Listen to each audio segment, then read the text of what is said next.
Autoline Daily is brought to you by Bridgestone, passion for excellence. This is Autoline Daily for October 5th, 2010, and now the news. Toyota says that after investigating 4,000 cars, it can find no evidence whatsoever of electronic gremlins causing unintended acceleration.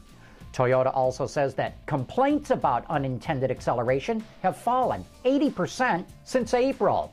It's also in the process of equipping all of its vehicles with a brake override system that disengages the throttle if both the brake and gas pedal are pushed at the same time. But Bloomberg reports that Allstate, the giant insurance company, is suing Toyota because of damages it had to pay to customers when their Toyotas were damaged due to unintended acceleration.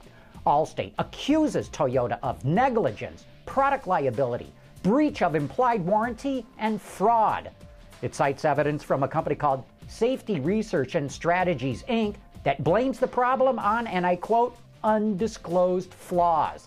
But I'd point out that while Safety Research and Strategies, Inc. presents itself as an advocate of safety, it makes its income selling information to plaintiff attorneys who specialize in suing car companies.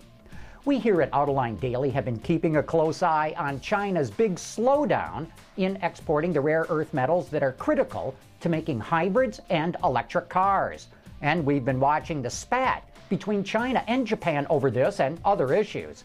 Now Japan is going to formally ask China to resume exports of the materials. Bloomberg reports that 31 Japanese companies say they've been cut off from rare earth exports from China. And it is a critical problem. Japan relies on China for 90% of the rare earth metals that it imports.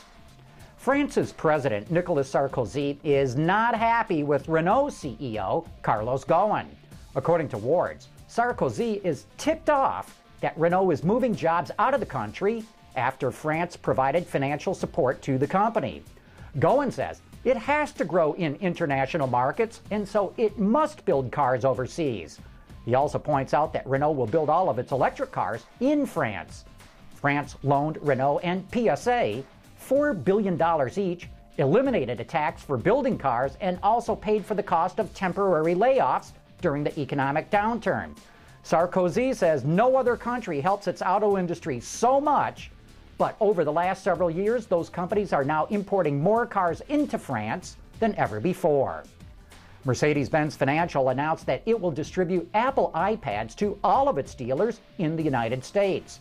Unlike Hyundai, which is giving them to Equus customers instead of a traditional owner's manual, Mercedes will use the iPads to help sell its cars. The device gives dealers access to its proprietary dealer point-of-sale system that's called MB Advantage.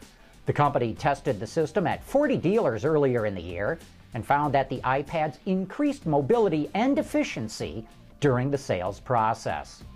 Is BMW forsaking everything it stands for? If a report on Autoblog's true, that could be the case. Apparently, the company thinks that customers want small luxury vehicles and has confirmed that it plans to introduce a lineup of compact front-wheel drive cars that will be positioned below the 1 Series that we've got here. Heresy, I say, heresy! The vehicles, yep, you heard me, that's plural, meaning there's going to be more than one of them, are even going to get 4-cylinder engines.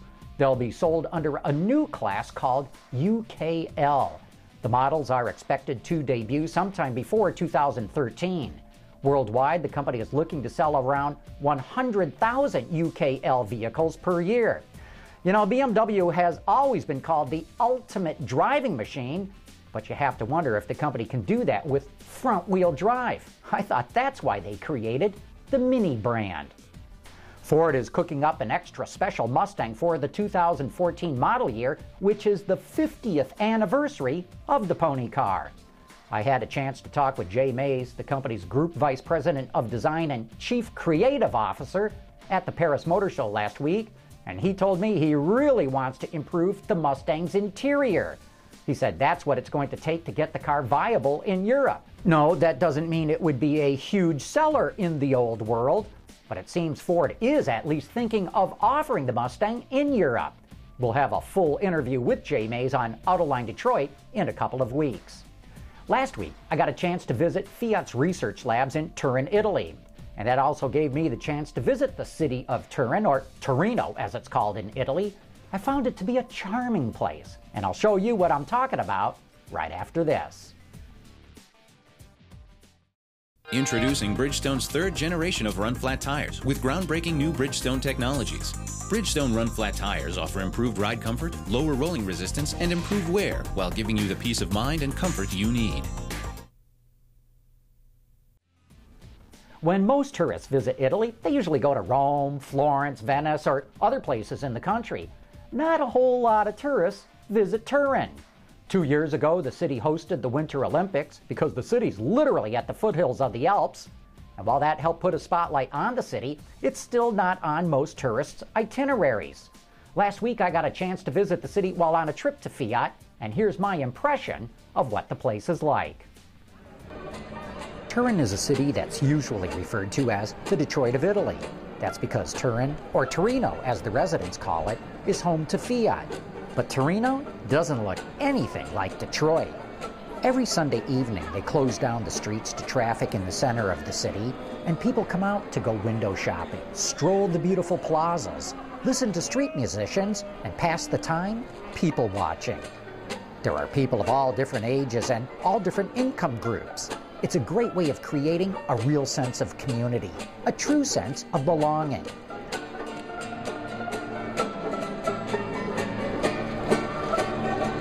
Even though Torino is often described as a gritty city, it's actually quite beautiful, with plenty of statues, architectural masterpieces, and intricate carvings.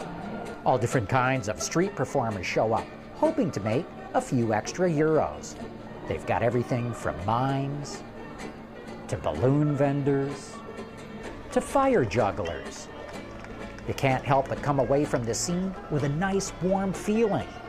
If you ever get the chance to go, don't miss out on taking in Torino, and make sure you're there on a Sunday evening.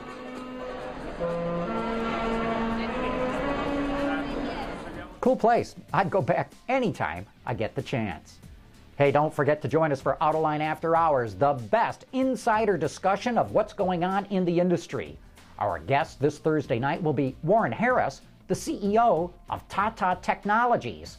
We'll be talking about the super low-cost Tata Nano and other topics as well. So join us live starting at 7 p.m. Eastern on Autoline After Hours. And that's it for today's top news in the global automotive industry. Thanks for watching. We'll see you tomorrow.